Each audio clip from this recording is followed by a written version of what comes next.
जिस माँ को अपनी बेटी का घर बसाना था, वही माँ अपनी ही बेटी की सौतन बन बैठी। नहीं समझे तो समझ लीजिए कि एक माँ ने अपने ही दामाद को अपना पति मान लिया और बेटी के घर बसने से पहले अपने दामाद के साथ फरार हो गई।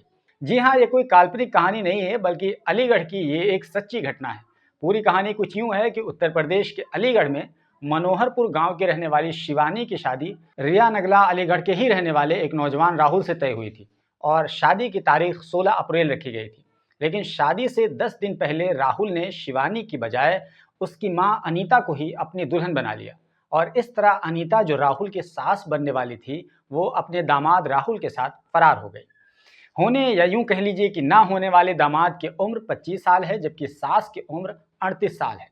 करीब 6 महीने पहले राहुल की शादी अनीता की बेटी शिवानी से तय हुई थी और शादी तय होने के बाद राहुल ने अपनी सास अनीता को एक मोबाइल गिफ्ट किया था और उसके बाद से ही राहुल से अनीता की बातचीत की शुरुआत हुई और धीरे धीरे बातचीत करने का समय बढ़ता चला गया और इस दौरान सास और दामाद दोनों एक दूसरे से करीब आए, प्यार हुआ और दोनों ने एक दूसरे को अपनाने का फैसला कर लिया।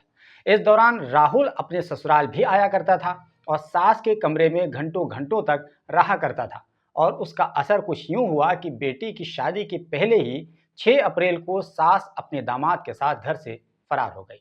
दामाद राहुल कपड़ा लेने के बहाने घर से बाहर निकला। जब वो वापस नहीं लौटा तो लोगों को चिंता होने लगी, लेकिन जब पता किया गया तो मालूम हुआ कि अनीता भी घर से गायब है। शुरू शुरू में तो अनीता का फोन लग रहा था, लेकिन बाद में अनीता ने अपना फोन बंद कर लिया।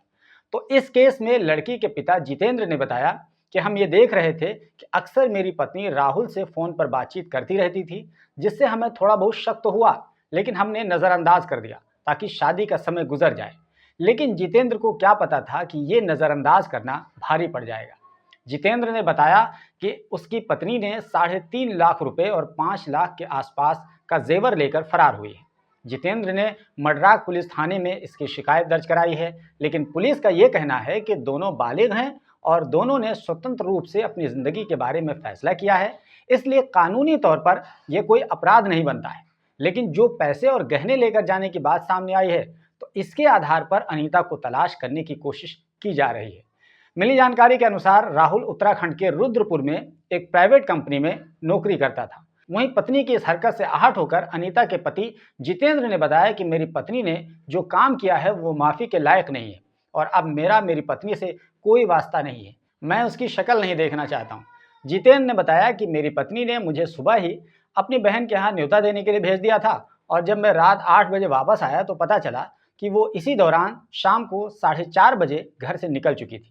जितेंद्र को चिंता इस बात की सता रही है कि बेटी की शादी के कार्ड बच चुके थे, मेहमान शादी की तैयारियां कर रहे थे, लेकिन ये महिला अपनी ही बेटी की जिंदगी तबाह कर चुकी है। इसको अपनी बेटी की भी फिक्र नहीं।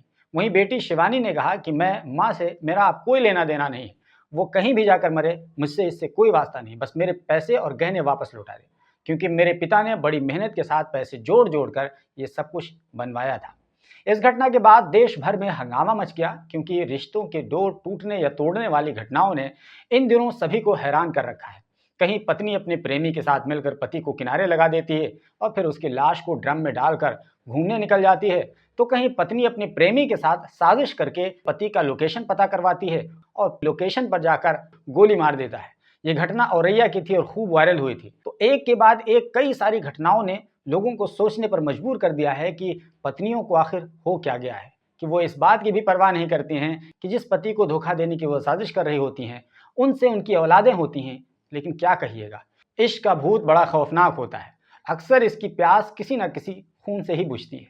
तो दोस्तों, इस कहानी से आप देखने वालों ने क्या सीखा अलीगढ़ की इस घटना से?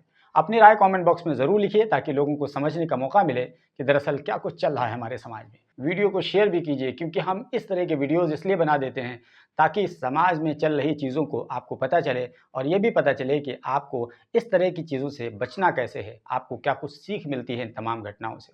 तो दोस्तों, इस चैनल को आप सब्सक्राइब कर लीजिए, हमारे चैनल को, क्योंकि हम यहाँ पर हर तरह के वीडियोज़ अपलोड करते रहते हैं और ख़ास तौर से इस तरह की घटनाओं को हम ख़ास तौर से कवर करते हैं। तो इसलिए ये वीडियो अगर आप हमारे YouTube चैनल पर देख रहे हैं तो प्लीज़ हमारे YouTube चैनल को सब्सक्राइब कर लीजिए।